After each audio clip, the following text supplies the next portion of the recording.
En Afrique du Sud, un éléphant de 45 ans échappe de peu à la peine de mort.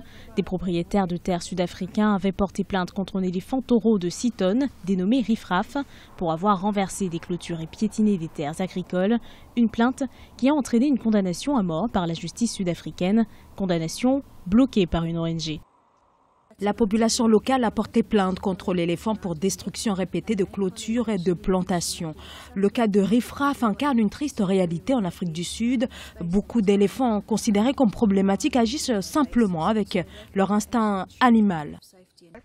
Les communautés vivant dans des zones fréquentées par les éléphants se plaignent des dommages causés à leurs terres par ces mammifères. Selon le groupe consultatif des spécialistes des éléphants, pas moins de 50 permis de neutralisation ont été délivrés contre des éléphants entre 2016 et 2017 en Afrique du Sud.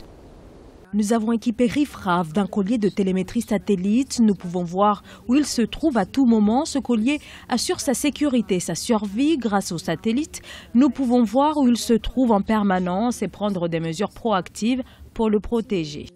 Le Fonds mondial pour la nature considère les éléphants comme une espèce vulnérable.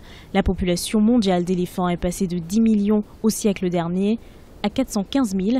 Raison principale, le braconnage de l'ivoire et la perte de leur habitat.